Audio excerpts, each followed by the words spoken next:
You need help. You need help. Well, that's true.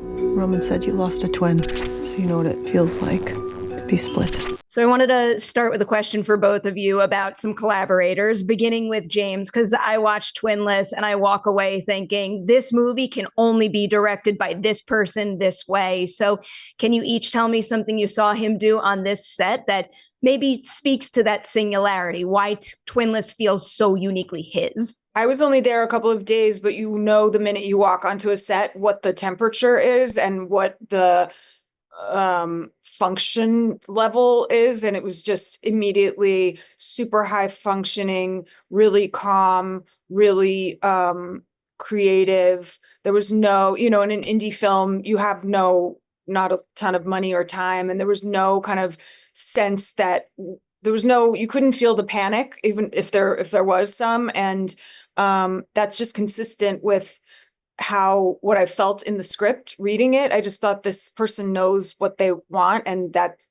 how making it felt. Yeah, completely. Also, just the way that James is kind of in everything, even offset, like his attention to detail in the costumes. He spent so long working with the costume designer, so particular about like color and the outfits that Roman and Dennis would be wearing in the same scene. And even the way he moves is quite like considered and particular and just so uniquely him, that then when you see him make this movie and you see how beautifully controlled it is, and I don't mean that I mean that in a very positive way, it's so in his scope of vision and control and kind of mastery, but that's kind of what he's like offset too. He's very, I don't know, there's something about him that just seems so in control in a very quietly confident way, and his attention to detail again on and offset is and his love of words, even when he's offset too, it just all, yeah, as you say, you go, yeah, this is definitely your film.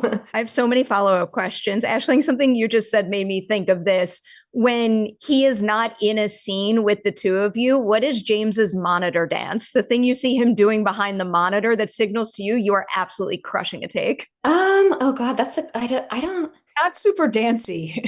Yeah, no, he's not. He's very like, okay, we got it, we're done. But I think that's about trust too, right? You know that if I trust a director, I know that they're going to move on when they're happy, and they'll tell me if they're not. And I also personally prefer I'm doing my job, and so hopefully I'm doing it the correct way because it's my job, and I don't necessarily need you to tell me that was, you know what I mean? It's like a give and take. But yeah, he didn't really do any dances that I could see. He was just he has so much to do. He has so much to think about that I don't know if there was time for dancing. Literally wearing every single hat on this production. I understand that. Lauren, going back to something you kind of just said, and I've also heard you say this in other interviews. I know you were only on this set for 2 days, and I've heard you refer to this role as a small role, which I kind of get in terms of screen time, but still feels to me like this movie wouldn't work unless your character had the necessary ripple effect, and I could see how she's influenced both Roman and Rocky. So I guess my question about that is, did you discover those kinds of larger ramifications at all with James to ensure you're only in this much of the movie, but we see her influence throughout? No, I did try to, that's kind of him making the movie. I did feel like I had a really interesting connection to Dylan that really helped kind of flesh out whatever the presence was. And I did definitely think there was a journey. I guess when I talk about it being a smaller role, I'm more mean I would have done anything in this movie. Like I would have done the cashier at the whatever. It just wasn't about it was really, I wanted to know this filmmaker. I wanted to be in his work. I wanted to have half a day, like it, and it was so gratifying to get to be a part of it at all. And yeah, I do think that is a necessary presence there. And it was really gratifying. I guess I just wish there had been more, that's the feeling of that kind of part and that kind of movie is like, I could have gone many, many more days. It was just such a good experience. Totally understand that. And I have a feeling the opportunity will happen eventually after this and his last film. I feel like James is just going up, up, up, and up. So I look forward to seeing more from him.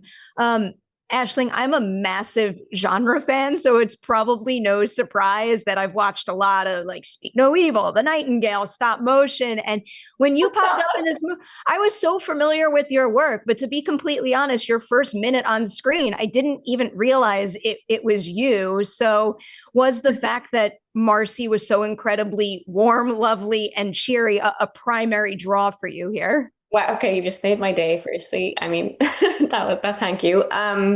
Yes, it was. I mean, I loved the script. It felt super fresh. I loved James, the way that he navigated through different genres in the script and how you it was so smooth that you didn't quite realize that suddenly you're moving into a different space. But from a selfish point of view, yes, I was like, God, I really want to play Marcie and I can't believe someone's giving me the chance. I really didn't quite understand how it even came about, if I'm being perfectly honest. Because he also was like, I said to him, I need to audition because I don't know that I can do what you want me to do. And I would need to feel that I earned this part. So that it would also give me the teeniest bit of security that he had chosen me for the right reason, if that makes sense. And I've said it before, but yeah, I felt really, to be honest, out of my comfort zone every single day. I felt like I didn't know what I was doing. And I mean, it was a nice feeling, but in the sense that it felt like a challenge. But yeah, it's just so much fun to get to play someone who smiles. Not only is it a new challenge for you, but it just feels really difficult to me to play a character like this and I guess veer away from it feeling like too heightened and disingenuous, which I think you do this so beautifully. She could be happy and cheery, but you still keep her just grounded and authentic enough. So was there any particular moment in the movie where it was kind of most difficult to calibrate that and make sure you maintain that grounded quality? Yeah, I mean, I kind of just had to trust James in that. I feel like he almost wanted the audience to go on the same journey that Dennis goes on with her, and that he underestimates her, and she does seem like just this happy, perky girl, and that's it. And I was confident that by the time we get to the boardroom scene, that we see that she actually does have morals and things that she'll stand up for, and things that she won't let pass, and that was important to be. I was safe in the knowledge that at some point we see that she has more to her than what we initially are met with. So good all around. I was so sad to have missed it at Sundance, but it was well worth the wait. Thank you for your time. Huge congratulations on Twinless. Thank you so much.